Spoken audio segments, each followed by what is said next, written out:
Okay, Coach Kevin here, and we are going to go ahead and get started. I'm going to get started with sharing my screen with you. And if this happens to be your first time with us, welcome, welcome. Want to share a couple things with you that will help you going forward as you attend the different Zoom meetings with us. First thing I'd like to share with everybody, I think those who've been here though already know this, but if you're brand new, you may not. We have a Facebook group that coincides with this meetup. The Facebook group is called the same thing as the meetup. I want to be really rich, and I do not apologize for it. So you can go in the search bar over here on Facebook and you can type that in and you will find the Facebook group. Why do we have the Facebook group? Why would you want to join it? Well, number one, it's a place where we can interact with each other outside of the 45 minutes or so we have Monday through Friday each day. So it's a place again where you can interact, ask questions, maybe share comments of things that you've been learning, how you're growing, what's going well for you.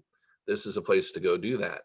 Also, what we do is it's a place where we put special announcements related to the group. Um, and usually those will be pinned, whatever's the most recent will be pinned to the top. But then you can see here was yesterday's recording. So the intention is to record all the classes. So far, I've remembered to do so. And when we do that, then we go ahead and put it here into the Facebook group so that you can go find it. One, if you happen to miss a particular um, Zoom meeting that we have, the recording is here for you to go back and review. The other thing it's here for you to review if you happen to really have liked a meeting you attended and you'd want to refresh yourself on some of the things that were said and shared. The other reason you would want to be in here besides that is when you get past here. So every once in a while, okay, so here's a for instance. We're using different things that we study together, that we work on together. And when I can do so, I go ahead and put it in here so that then you can then go click on whatever it might be and download a copy for yourself. So I like to provide a lot of materials like this that you don't have to go out and buy. Instead, it would be available here and you can click on it. Speaking of that, so the next thing I want to share with you is we are in the process of studying a book called Hidden Treasures. It's called Hidden Treasures. It was actually written by a gal by the name of Leslie Householder. Leslie and I are good friends. If you go back many years, Leslie had taught the Science of Getting Rich seminar as an instructor and facilitator for Bob Proctor's programs. And I happened to attend one of those, and that's where we started our friendship. And we've maintained that friendship over the years, and I've watched her grow and go off on her own and do her own thing. And I've even made the choice to go ahead and get trained also the way she was by Bob Proctor. And since I've also am on my own doing my own thing. But Leslie wrote a terrific book called Hidden Treasures. And a couple years ago, she started making it available for free. So I've gone through the book I did years ago, but now that it's for free, I'm like, hey, this is terrific. I could share this with you guys and not be concerned about you guys trying to have to go out and buy something, okay, to participate with this.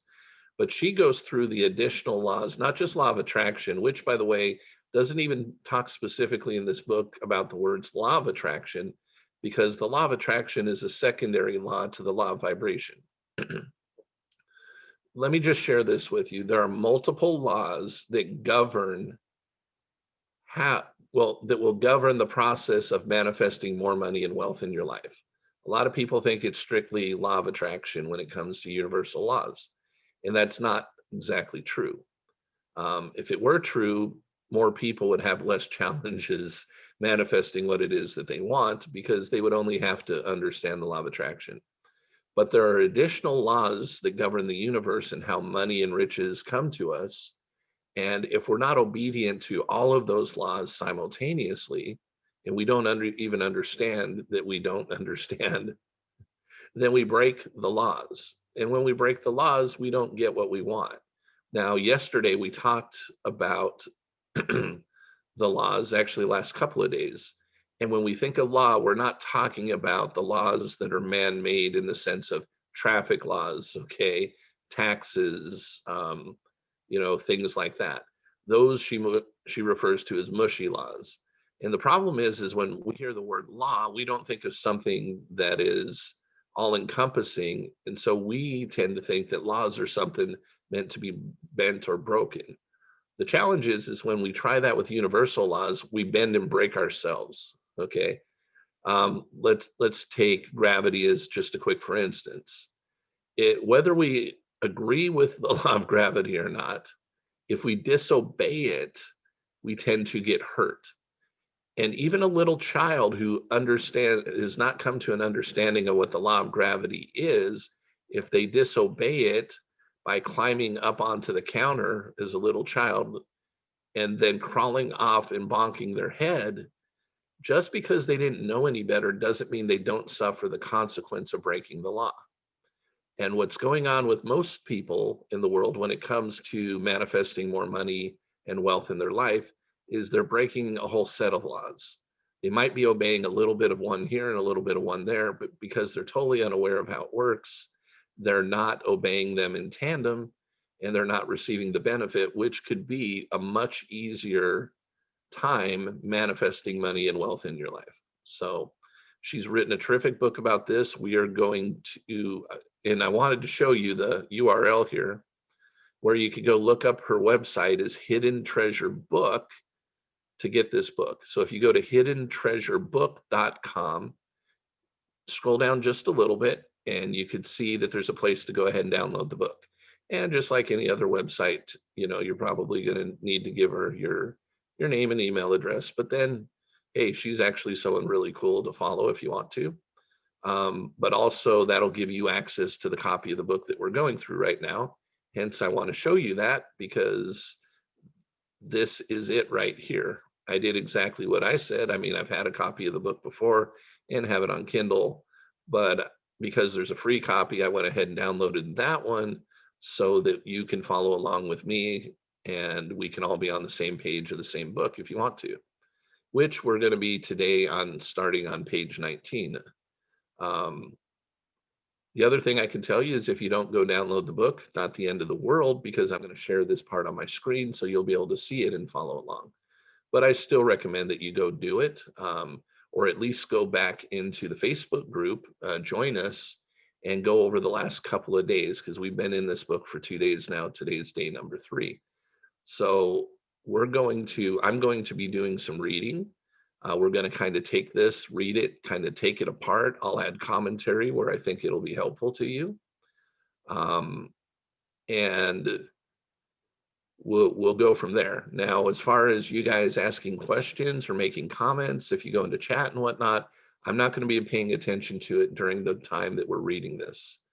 What I'm going to do, though, is leave about 10 minutes, maybe as much as 15 minutes, we'll see, of our 45 minutes together, so that you have time to ask whatever questions that you like to ask. So we'll open that up after we get to a certain point. So if you have any burning question that pops up while we're going, write it down, because I'm not going to hop into chat. What I'll do is I'll come off a screen share and then I'll open the forum up for us to communicate with each other. And we're going to do it by voice, not by chat, just because it's a little more challenging for me to do that as quickly as I would like to. Okay. The other thing I would say about Leslie Householder is, again, she was trained by Bob Proctor. She went through a process, and after going through that process, she shared with me, I mean, it's grown since then, but within a matter of 3-4 months, their income tripled. I went through, and Leslie helped me get the start with it, but she and Bob Proctor took me through essentially the same process that she went through. And in a matter of 3-4 months, my income multiplied by almost 10 times. I was earning $5,000 to $6,000 a month, and my average income jumped up to about $50,000 a month. So I'm not sharing with you from the stance of, oh yeah, this is cool stuff we're reading together. I'm sharing this with you because understanding how these things work will make a big difference in your ability to manifest the amount of money and wealth that you want in your life. Okay. So we are on a part here. We're in the middle of a particular chapter. Some of them are longer, some are shorter. I decided to stop here yesterday to give us time for questions. But again, we're on 19, the competitive versus the creative plane. Hang on one moment here. Okay.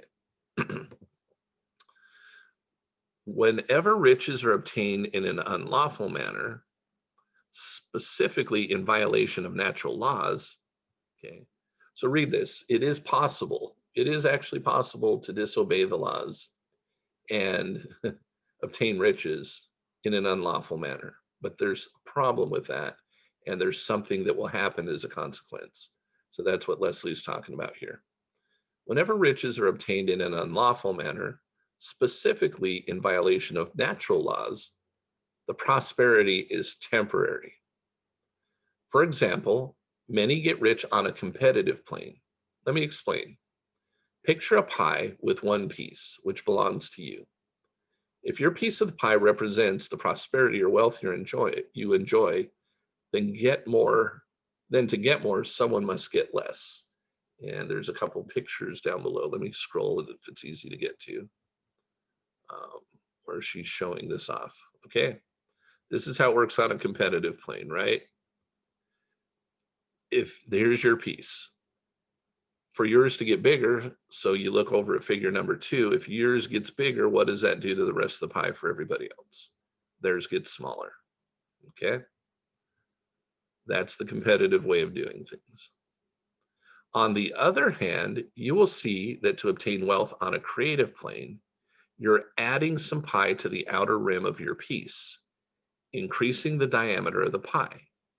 And because nature abhors a vacuum, the rest of the pie gets filled in by law, and a bigger pie is created for everyone. See figures 3 and 4. We'll go see that in a sec. This is in harmony with natural law and spiritual law. You will learn more about the vacuum law of prosperity at the end of the book. Okay, so let's look at those other 2 figures here. So when you're operating from the creative plane to manifest more money and wealth in your life, there's your piece, right? You start off figure number 3, same piece, but to get more, you don't cut over to the side, you actually create a bigger pie. Now your piece just got larger, and so did everybody else's piece. Everybody got more this way. So you don't have to go be competitive about this and take away from somebody else what they can have. What we do is we operate in such a way that we're always creating a bigger pie. We're not trying to get more pieces of a smaller pie. We're always creating a bigger pie, which then actually gives everybody else the opportunity to have a bigger pie themselves, a bigger piece. Okay? So as you creatively make yours bigger, the pie grows larger for everyone. How does it work? Here's an example. At one time, I decided to conduct my first workshop to teach these principles. It began with a simple idea. As I continued in that thought, I reserved a conference room at a local hotel. Okay. I ordered refreshments. I provided materials. I used gasoline in my car. I hired a babysitter. I picked up presentation materials at the local office supply store. And on the day of the presentation, when we paused for a lunch break, I ate out with my husband. Okay. So this came from an idea to put on a workshop. I was compensated for conducting the workshop. Awesome. Did I compete with anyone for the revenue? Absolutely, she didn't, right?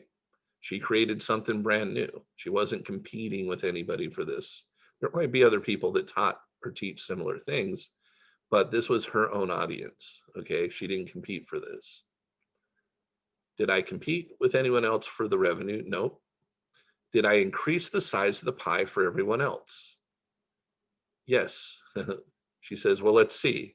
Let me list some of the people who benefited financially from my effort. Well, the hotel owner did. The caterer did, the materials producer did, the gas station owner did, the babysitter did, and the restaurant owner did. And chances are the employees at all these different places, outside the babysitter, it's probably one, the employees of all these different businesses received a benefit too, right? It gave the owners of those businesses the opportunity to give them work, therefore they could get paid, so they benefited financially. And I like this too. And even the participants came away filled to overflowing with information and skills to give them the power to prosper. Win, win, win, win, win, win, and win all the way around. There are no losers. As if the prosperity materialized out of thin air, we came away from the experience just a little wealthier. We can learn to be creative and live in peace knowing that our needs can be met without diminishing anyone else's portion. This is in harmony with God's universal laws. So ultimate success equals happiness and abundance here and now, and eternal life and exaltation in the hereafter. It is a worthy thing to desire, and you can have it. We're promised in Matthew 7:7, ask and it shall be given you. The problem is we don't really believe it. That's right, we don't.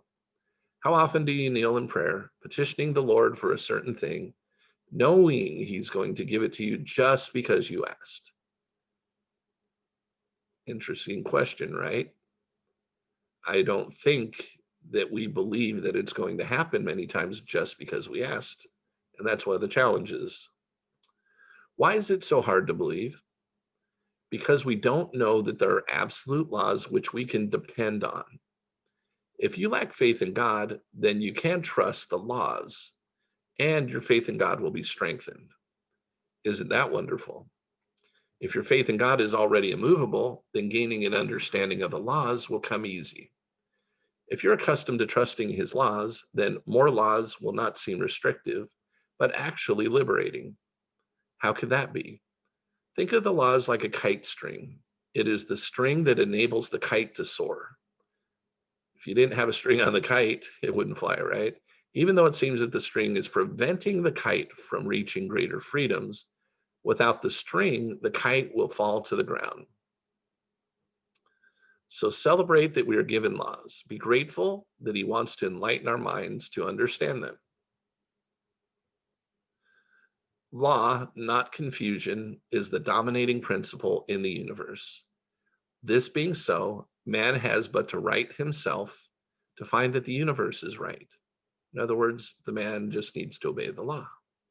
And during the process of putting himself right, so in the process of obeying the laws, changing to do so, he will find that as he alters his thoughts towards things and other people will alter towards him. That was James Allen in the book As a Man Thinketh. Even with little apparent rhyme or reason to our circumstances, we are empowered when we understand the laws. In fact, when we pass on to the other side, I believe we will discover that life was fair. We just didn't understand all the universal laws governing us. James Allen was a writer at the turn of the 20th century, whose essay on the subject is now gaining wider acclaim than ever. A few of his most profound comments solidify these principles, causing the ideas to seem like plain old common sense. In his words, when he begins to reflect upon his condition and search diligently for the law upon which he is being established, a man then becomes the wise master, directing his energies with intelligence and fashioning his thoughts to fruitful issues. Such is the conscious master. A man can only thus become by discovering within himself the laws of thought. That he is the maker of his character, the molder of his life, and the builder of his destiny, a man may unerringly prove if he will watch, control, and alter his thoughts, tracing their effect upon others and his life and circumstances, linking cause and effect by patient practice and investigation. Every man is where he is by the law of his being. The thoughts which he has built into his character have brought him there. And in the arrangement of his life, there is no element of chance, but all is the result of a law which cannot err. This is just as true of those who feel out of harmony with their surroundings as those who are contented with them. This is just as true even if you feel out of harmony with your surroundings. In other words, you may think you hate your circumstances, but on a subconscious level, you feel right at home. You must change what is happening in your mind, consciously and subconsciously, so that your surroundings will begin to reflect the life you want instead of the life you have. How? Read on. So, what are some of these laws of our being anyway? This book will discuss the following 7 laws. These are the names by which I learned them. Although I've seen them called different things, these are the terms I will use. The law of perpetual transmutation, the law of relativity, the law of vibration, the law of polarity, the law of rhythm, the law of cause and effect, the law of gender gestation. When I learned these ideas from Bob Proctor, founder of Life Success Productions, he'll be the first to tell you that they weren't his original ideas either. Having been a vice president of sales for Nightingale Conant Corporation for many years ago, he drew from his 30 years of study and reduced the best of the best ideas to their simplest and most precise form. Following is my own spiritual angle on a few of his teachings. Think of these laws as tools in your toolbox. Every situation you face throughout your life can be dealt with successfully by reaching into your toolbox and selecting the right law on which to focus at the time. This is how engineers and inventors operate. They know the laws of physics. If they want a massive hunk of metal to sail through the air for thousands of miles without falling, they don't have a panic attack about the law of gravity. Rather, they respectfully set it aside and instead focus their attention on the law of aerodynamics. For many, many years, the human race was completely unaware of the laws governing air travel. The laws were always there and always available for our benefit. But until our awareness was heightened to understand the laws, we were grounded, so to speak. You'll discover there's no reason to get all crazy when something in your life seems to be falling apart. You'll simply run down your list of laws and focus on the one that keeps your massive hunk of metal sailing through the air, if you will. You'll think on the laws that keep you faithful and productive at the time. Scientists employ trajectory laws and the law of gravity, keeping them in perfect balance in order to keep a satellite in orbit. But disregard laws related to friction because they're simply irrelevant to the task at hand. It'd be a waste of energy to be concerned about how much friction will be present upon reentry if they never intend to bring it back to Earth. By the same token, when we are experiencing a certain challenge, it is up to us to think only of the laws that help us at the time. We must not get worked up about other laws that have no practical application to our problem. I think you'll know what I mean as we get into the laws more deeply. Now, if you're up for some fun, take a moment here to play a little interactive game. Okay, so you guys, you'll have to download this and go to the website to do this because it's not in the book, but she does have an eye-opening game that you can play to help you gain some ahas about what she's talking about. And it is cool, I've done it. When you're done, return to the ebook. So don't do it right now, guys. Go back, download it, and go back and get it. Welcome back. Do you see how useful an understanding of laws can be? Good. Don't worry if you didn't get to play the game. You'll still get the point by reading the book. Now I'm here to let you know that there are even more laws that govern other mysteries. Becoming aware of them is the first liberating step to freedom. It really isn't all that complicated. In fact, it's so simple that many people have disregarded the ideas as too simple to be of any significance. Oh, how familiar that scenario is. Take a moment to remember the story of Exodus of Moses and the brass serpent. And the Lord sent fiery serpents among the people, and they bit the people, and much people of Israel died. And the Lord said unto Moses, Make thee a fiery serpent, and set it upon a pole. and it shall come to pass that everyone that is bitten, when he looketh upon it, shall live. All they had to do was look, but many people died because they thought the remedy was too simple. So it is with the principles of prosperity. They are simple, but powerful enough to make a significant difference in your life. The goal is to keep your thoughts where they need to be, for your thoughts shape your circumstances. Your heightened awareness of these laws alone will change the way you think, and the effects of a heightened awareness will be felt even before you finish reading this book. Hidden Treasures does not claim to teach everything there is to know about the subject. Nevertheless, it should be sufficient information to help you make some significant changes in your life. As you learn and apply your knowledge of these laws, you'll find greater joy in your struggles, have deeper faith in God and His promises, and feel a greater measure of peace in what the future has in store for you. Okay, lesson one, and we may again or may not get through this entire lesson before we stop today, but we're going to get into the first one. Law of perpetual transmutation. The law of perpetual transmutation, that's just a fancy way of saying that everything is either coming into physical form or going out of it. For example, water can go from invisible humidity or vapor into air to visible clouds to tangible rain to something even as solid as ice. At any point during the water's transformation, the process can reverse. A cloud does not necessarily turn to rain. Sometimes it disappears again into the clear blue sky. Rainfall doesn't always turn to ice. Sometimes it simply evaporates again and disappears into the air. Now think about an idea of prosperity. Perhaps for you, prosperity would mean more family time. A family picture as you're posed in front of the Egyptian pyramids could represent your idea of prosperity. You see yourself and your family members with you, huddled together, smiling with the pyramids in the background.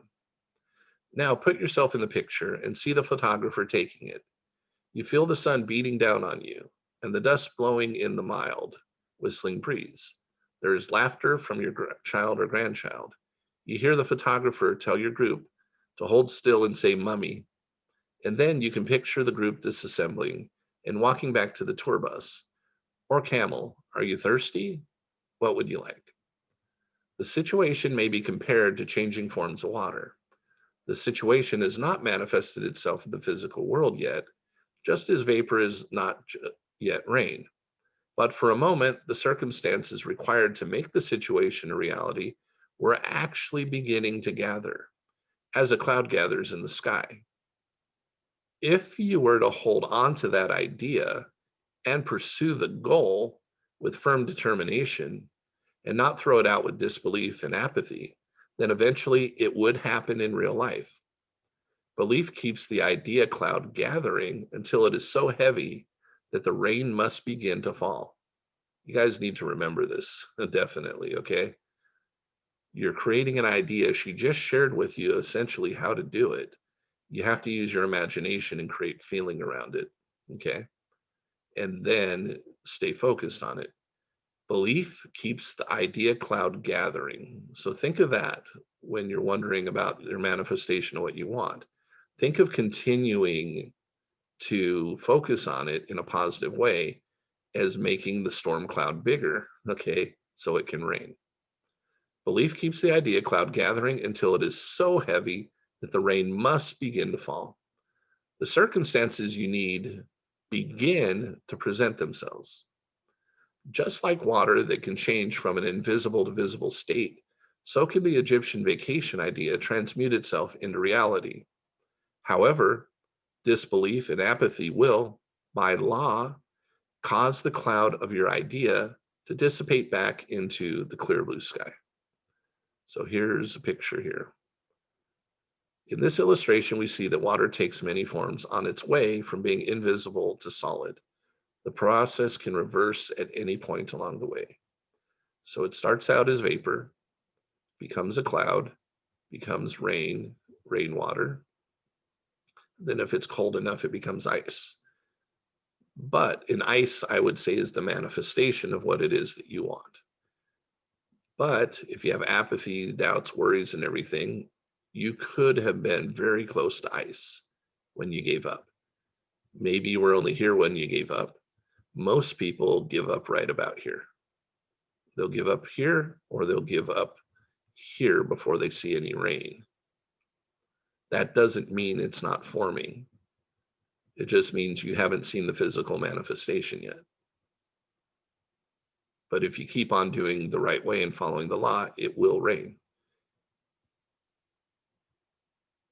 Our idea takes many forms on its way from being non-existent to being part of our reality in our physical world. Again, the process can reverse at any point along the way. So non-existent, and we have an idea. It is created spiritually first in our subconsciousness and being impressed upon the universe and God. And then eventually it manifests in the physical. But again, most people will stop here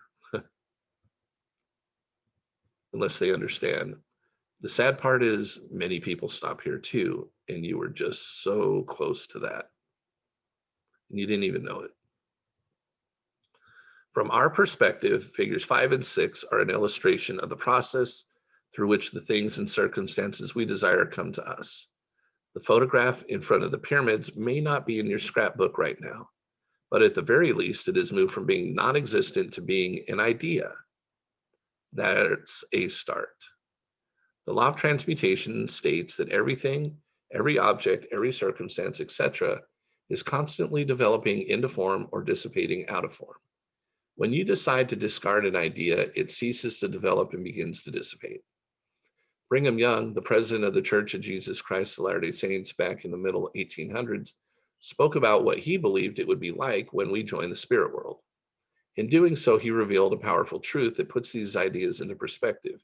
He said, if we want to visit Jerusalem or this, that, or the other place, and I presume we will be permitted if we desire, there we are, looking at its streets. If we want to behold Jerusalem as it was in the days of the Savior, or if we want to see the Garden of Eden as it was when created, there we are. And we see it as it existed spiritually. For it was first created spiritually, then temporally. And spiritually, it still remains. Another way to look at this law is to consider anything living. All living things are either growing or disintegrating. A body starts out invisible, but if you ask any pregnant woman, she'll say, there's one coming. Ask any old man if his body is coming or going, and he will tell you that his eyesight is going and that his ability to remember may already be gone. In short, he is disintegrating. We all are, once we've reached our prime. We are on our way back to an invisible state. What about an acorn in your hand? Is it growing or disintegrating? It is disintegrating because it isn't in the right environment for growth. But an acorn in the ground is growing with the right conditions. One day it will become an oak tree. Ideas are things too. An idea in its beginning state is invisible in the physical world. The right environment for the idea is our mind. Held there long enough, it begins to move from the invisible to the visible world. Rooted out of our mind by doubt or apathy, the idea is drawn back into an etheric state to remain invisible forever. How many times do you have an idea of prosperity and for a moment you can picture yourself living abundantly and then the idea goes away because you brush it aside as impractical? So long as you held the thought in your mind, everything you needed was, by law, beginning to be drawn to you. When you let go of the idea, all those things that were drawn away from you. You never saw evidence of the changes taking place, so you had no idea what you desired was being affected by your thoughts. Think about your idea as something that exists in spirit and see it transmuting, gathering all the elements it needs until it manifests on the physical plane. When setting lofty goals, trust that they will show up, even though it usually only shows up after you make the commitment to reach the goal. An idea held in the right environment, your mind, will begin to take form. It is only in the last stage of the process that you will see it. Do not reverse the process with doubt or fear. Belief and faith bring it into form. Doubt and fear return it to the invisible. Situations, events, and things are perpetually transmuting. They are constantly coming or going from or toward the physical plane, but we just don't see it happening, so it is naturally easy to doubt. You must believe this law, and you'll be able to have faith, the faith that you need to hold the idea in your mind until you see fruition. In fact, I've noticed that many times I will have a thought which I may entertain for a while and imagine how it would feel if it should come true. But then life goes on and I forget the situation I'd imagined. Without consciously discarding the idea at some point along the way is impossible. Many times I've found the situation came true, all on its own, even though I hadn't spent a whole lot of time trying to make it happen. I suppose that seed was a variety that didn't require a whole lot of attention, like a palm tree in the desert. The seed had been planted and not uprooted. Therefore, it grew. All on its own, it grew. All I had to do was imagine it, feel the emotion I expected to feel, and then let it grow by leaving it alone, doubting not. To illustrate how much can happen without conscious effort, an author by the name of Dr. Raymond N. Hollywell, in a book called Working with the Law, put it this way. In some instances, results that seem almost magical will appear. Often there has been a deep, longing desire for a particular good with no expectation of its realization. The addition of action will finish the process with the happiest results. Yes, action is part of the formula for sure. But while it is by action you receive it, the unseen help you need is only drawn to you by faith. Action without faith can be like running on a treadmill while expecting to eventually arrive somewhere important. Although it can be tough to comprehend it, since all we can really see is our physical world, it is important at this point that you accept the more abstract ideas as fact.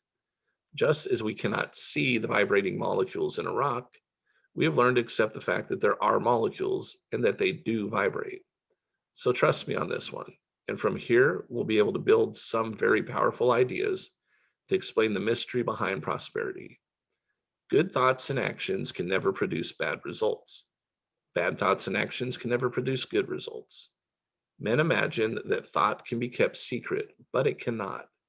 It rapidly crystallizes into habit, and habit solidifies into circumstance. Okay, we're going to go ahead and stop there for today so that we have some time for some questions. And for those of you who've been with us, you already know how this works. But if this is your first time, what you can do is go ahead and you'll be able to come off mute. And if you have a comment that you'd like to share, an experience you'd like to share, something related to what we're studying, that you'd like to share, any questions, go ahead and do so. And if you do come off mute, make sure you say something so we know that you've got a question or a comment. Because I know somebody came off mute, but they haven't asked any questions.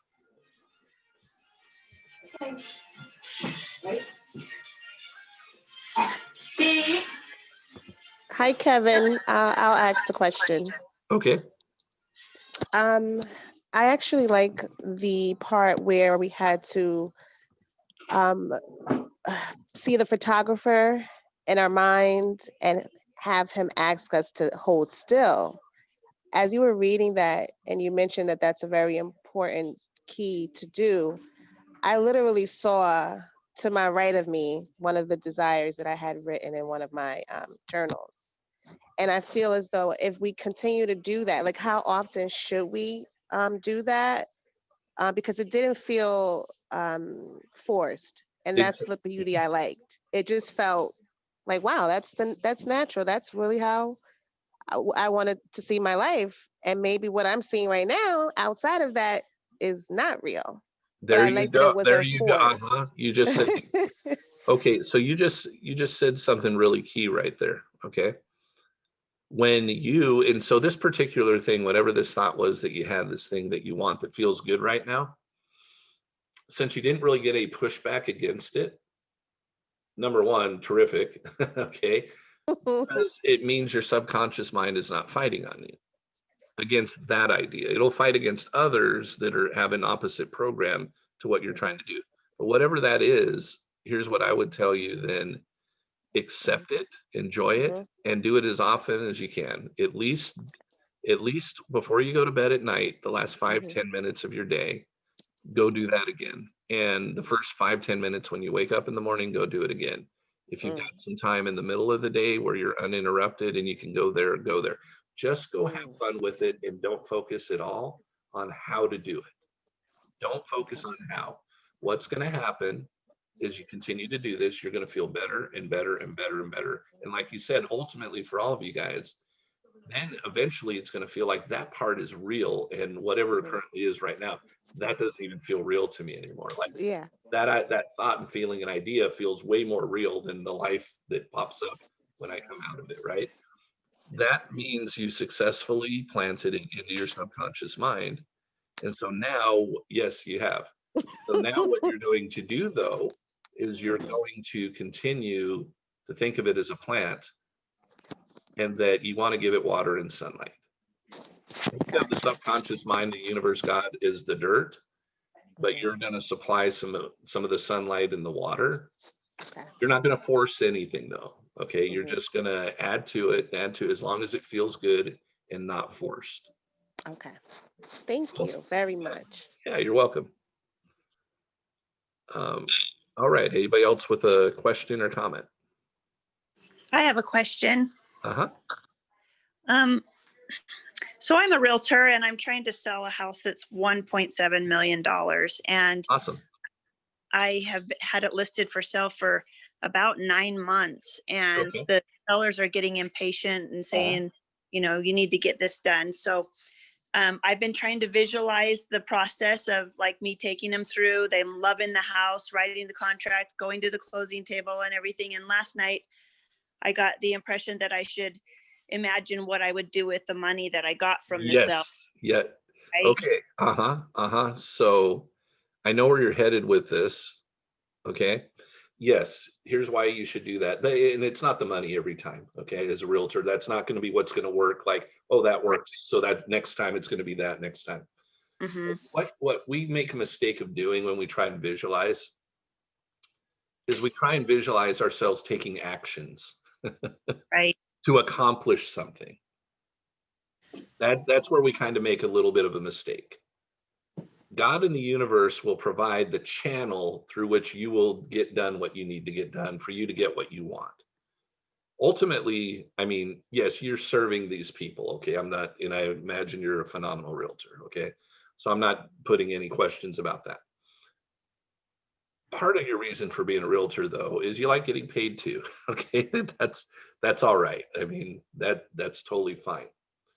So what I tell people to do when it is there's something that they want is visualize themselves a little bit beyond that. Not like more of it, like, oh, I want, an E-Class Mercedes, well, then make it an S. That's not what I'm saying. What I'm saying is if you have, like, you accomplished what you wanted and you did receive that Mercedes, for instance, right? What would you do with it? Right? What would you actually be doing? Well, you'd be driving it and you'd be doing this. So what I would say in a scenario like that would be, hey, picture yourself picking it up at the dealership with the bow and they're congratulating you and you're driving off the lot. Don't picture how to get the Mercedes. Don't picture how to come up with the money. Don't even stare at a picture of a Mercedes and try and manifest it. Use the Mercedes.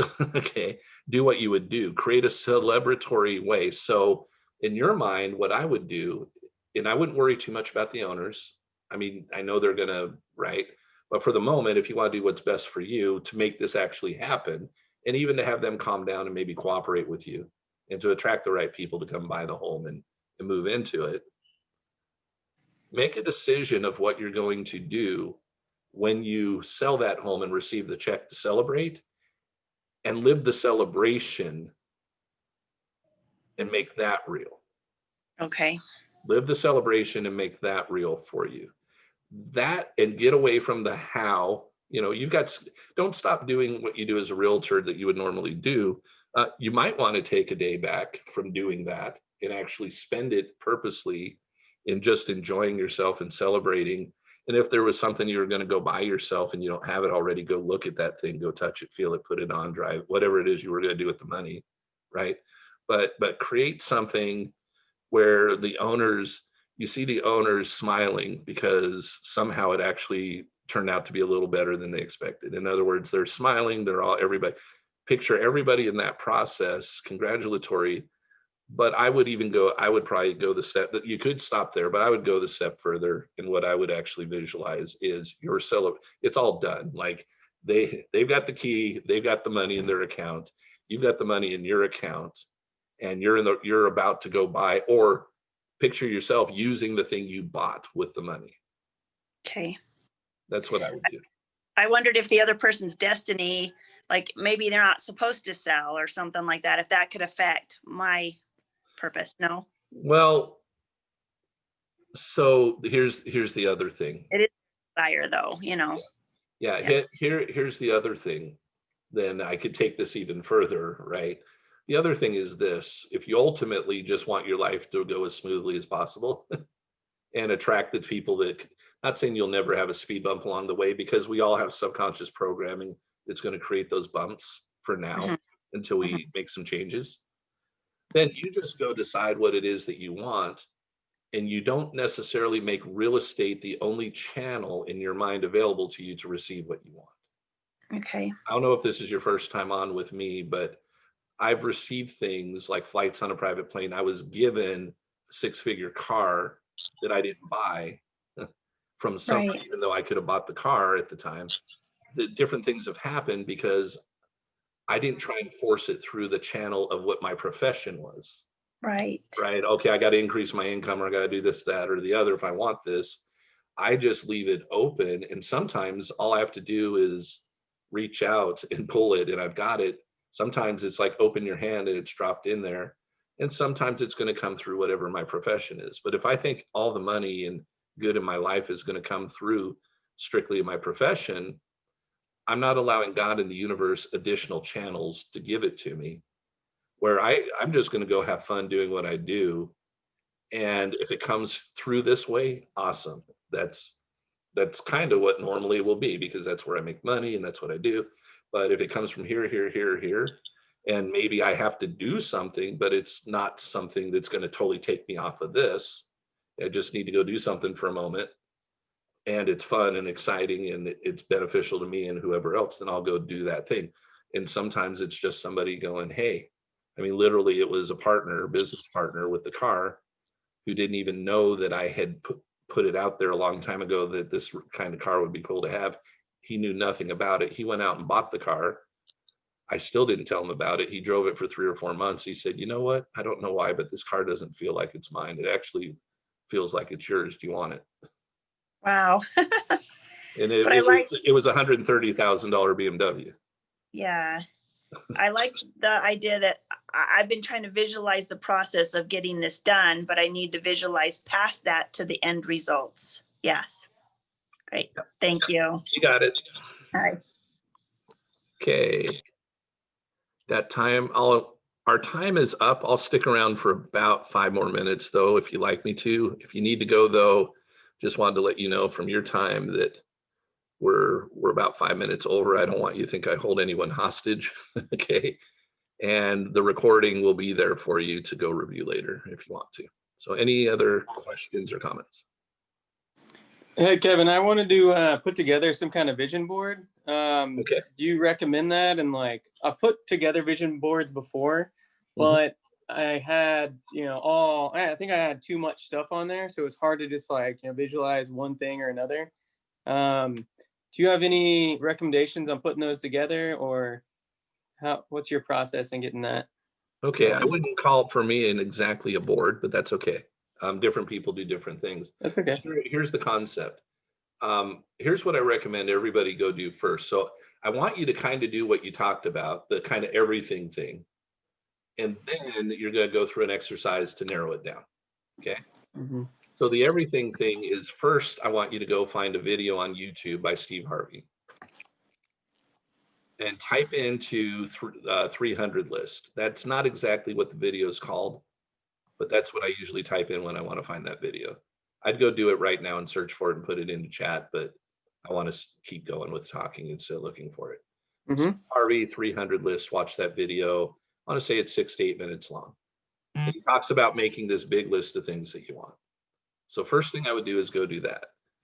Then if you find some pictures that are representative of those things you've written down and you want to put them somewhere, you know, either on a board or some kind of slideshow, whatever you want to make that you want to see over and over again, go ahead and do that. But then what you should do is go get I want you to go get a book that you can get for free or listen to it as an audiobook off of YouTube. And this book is called It Works. But you're going to have to type in It Works book because It Works is too common of a phrase. All right. And it's about, I'm going to say, if you get it, if on YouTube, for instance, if you go get that, oh, you know what? You could find it. Go into our group. I already put it in there. I didn't put the YouTube. If you're in our Facebook group, we went through this the day after Thanksgiving. Go find that book. And then you'll do what it says, which it essentially says same thing, write all this stuff out. You'll have already done that part of it. But what it's going to talk to you about is narrowing it down. So it's going to give you a first, but it's going to tell you, okay, now narrow it down. So do both. You're going to have all this stuff out there because you're going to have 300 things on your list or more if you actually do what he says to do. And here's why I'm going to tell most of you listening to me right now. I give this as an assignment for somebody a lot of times when I'm coaching them, and I give them a week to get it done. Less than 50% do it. You're like, huh? You won't do it because it's actually going to make you work. It's going to make your brain stretch. Because we're not used to asking for this type of stuff, not to this level. So that's it. Steve Harvey, when he was given the challenge, he was already wealthy. And somebody doing better than him said, you need to go do this. And he did it. And he said he got up to about 75 and got stuck. I did it about a year and a half ago, something like that. And I got stuck around 121 or something like that. Now, I gave myself a few more days to do it. But within a week, I got it done. But a lot of people will stop and then they won't go back to it because they're like, my brain, right? Some people, one person that I'm coaching right now, he came back on last night and in a week, he did it. So most people, you should be able to do it if you put about an hour a day's effort into it. But people will fight the process and understand that the fight is your subconscious, not you. Your subconscious is going to fight the process on you. That's why. Okay. Because you're not used to it. That's why you need to go do it anyway. But then after you're done with that, take It Works and take that simple little process that it tells you to go through and narrow it down to about, you're still going to keep your 300. You could still have a vision board like we're talking about. But then you're going to have something way more narrow. You're going to narrow it down to your top 10. And honestly, when I work with someone as a coach, they can have things that they want, but we're going to usually focus on the top one thing that they want. 1 to 2 things that they want until we get there. And that gives you more faith because you took something that was challenging and made everything else easy. But the cool thing about the 300 list is you're going to write some things down on there that your subconscious mind's not going to fight you on. And like Leslie was talking about in the book, you'll essentially planted a bunch of seeds. And some of these seeds can be those trees that grow in the desert. They won't take a lot of attention. And Steve Harvey says just by going through the exercise and reading that list each day, at least 10% of that list will come true without you doing anything.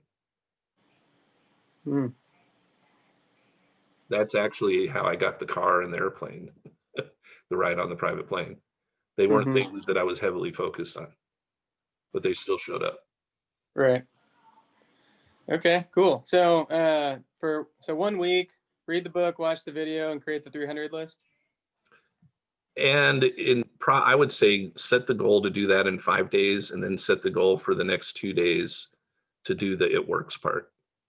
That's what I tell people to do.